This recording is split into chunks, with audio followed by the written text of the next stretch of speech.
Howdy, welcome back to the shop. Well, I've got our mini pallet built. Now, what is a mini pallet, you might ask? Well, I'll tell you in a minute, but right now I'll show you what I built here, or how I built it. This is 2 layers, 3/4 inch plywood.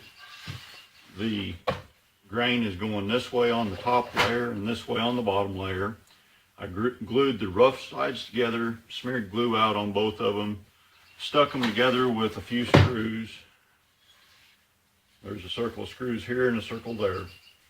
Now, all of these holes here that have got the relief and the chamfers on them have got a 1/4 inch T-nut drove into the backside, and there's a little bitty bit of relief so that those set down into the wood. They're not proud of the surface, they're in the surface.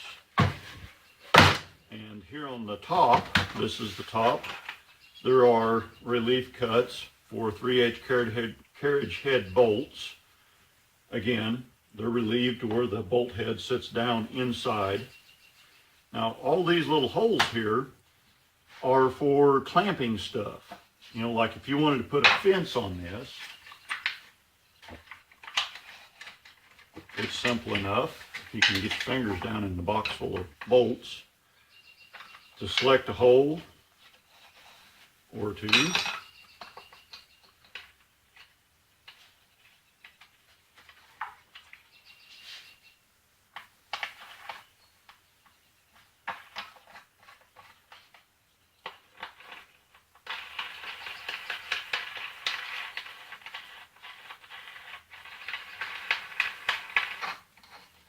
Now you've got a fence, and that, you know, the fence is just infinitely adjustable.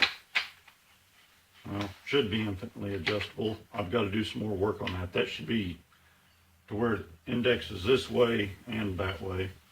But you get the idea. You can put a fence on here, and by rotating the arm on the knee, I guess you would call it, by rotating the knee, you can bring your fence in and out from the center of the quill. The main thing that this is for is clamping odd-shaped parts. And here's an odd-shaped part. So we want to clamp this thing down, and it's kind of would be hard to get a hold of something like this. So here's where this little device really shines. Stud there. I've made these little blocks up, these little clamp blocks, and they're just oak, old pallet lumber, because I'm too cheap to buy oak to waste on a project like this. You just screw your stud down in the T-nut,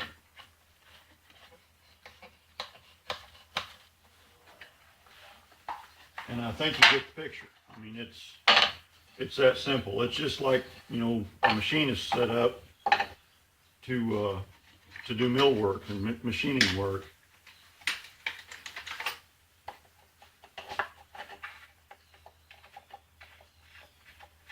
But having all these holes in here, you can clamp virtually anything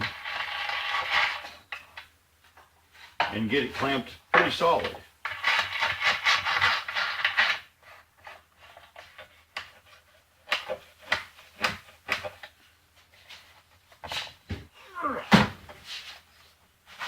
You know, that's solid enough. So there's that. Now this mounts to the turntable on the drill press, and we'll go over there in just a minute and I'll show you how it mounts and all of that. This is all basically sacrificial. If I hit this with the drill bit, well, I'm out a little bit of plywood instead of a cast iron base. But it does have a replaceable center that I'll be putting in it. And the center for this is my 3 or 3.5 inch hole saw, or 3 5/8, I believe it is. It's just the slug out of a hole saw. That way, and then I'm cut the hole in here to fit this, because I can kick these out like, you know, one after another. I don't have to even think about how to cut this. I just put hole saw in and poof, I've got another one. And this hole here is on a, I believe it's 3-inch bolt circle diameter. So this hole is 1.5 inches offset from this hole, and I like doing everything in a standard 1/2 inch, 1/4 inch, a measurement that's easy enough for me to just measure and say, yep, oh, that's what I was thinking there, instead of some weird 29/64 thing. I don't like non-standard sizes. So anyway, let's head over to the drill press and I'll get this thing mounted.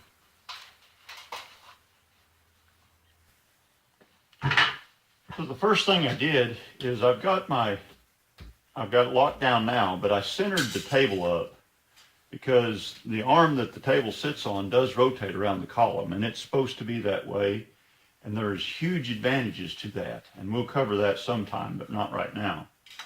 So just by gauging it, I don't care how many inches that is, all I care is that it's the same. It's pretty daggone close. And I did rotate the quill, and I did rotate the table, and the table does not have a lot of run out from the edge. The quill does have some run out in it. I don't think it's here. I think it's in the bore of the Morse taper. There's practically no run out on the end of the quill on the outside of it. Anyway, it is what it is. Thing's 100 years old. It's bound to have some run out. So now I know my table and my spindle are concentric with each other as close as I can get them.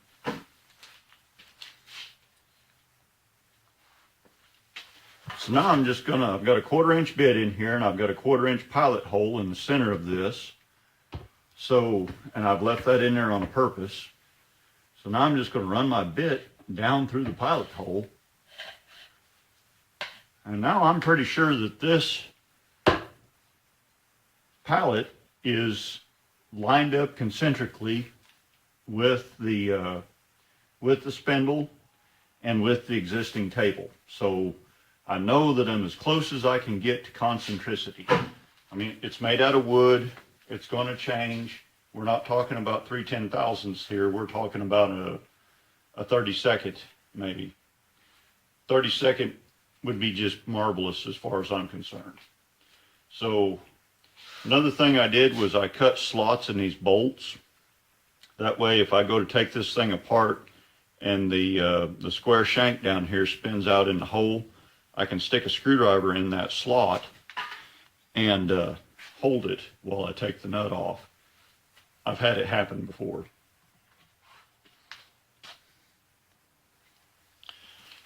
So anyway, that's enough on this for now.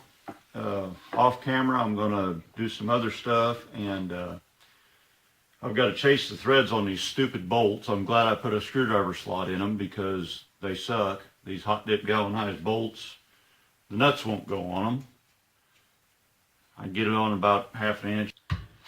The mini pallet is bolted and fastened down. Finally, I had to chase all 6 of the bolts. I know they were hot dip zinc, and hot dip zinc bolts are not of high quality, but land sakes, I'd be ashamed to have them on my shelves. So anyway, let's retract. I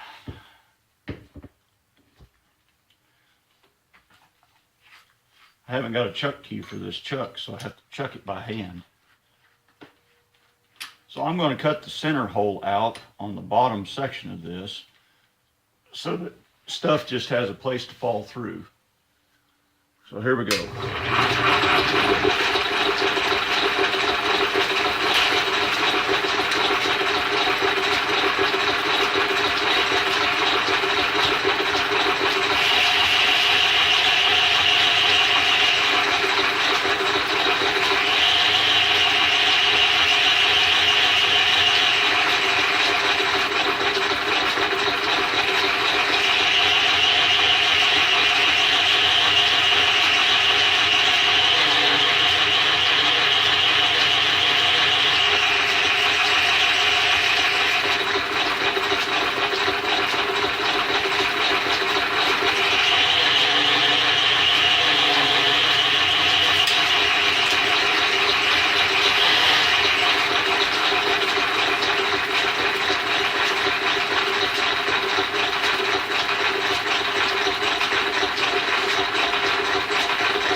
there's that.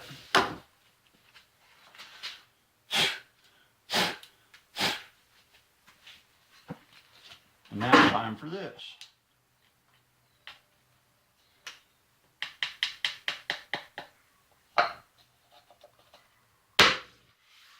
And there we go. So, some people, I've seen some videos, and there was people that were complaining about the fact that their drill press swings on the column like that. Well, there's a real good reason for that. Let's say you want to drill a hole.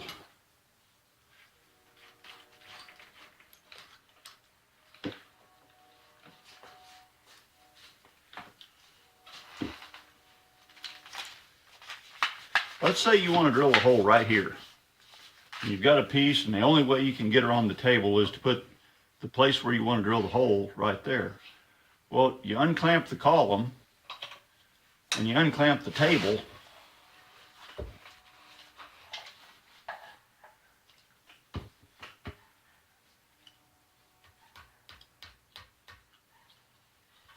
and bang. That's how you line everything up. And of course you would clamp it back shut or back down, but there is no point on this table that you cannot reach with this drill bit with pretty good accuracy. I mean, that's the way it's made. That's what it's made to do. So to rigidly mount your column and your table so that the table doesn't rotate and the column doesn't swing is absolute foolishness. Now you have to have, you're either scooting the part around on the table or you're having to index like a milling machine. You're having to put a milling machine table on your drill press, and your drill press is not a milling machine, it's a drill press. So there's that rant.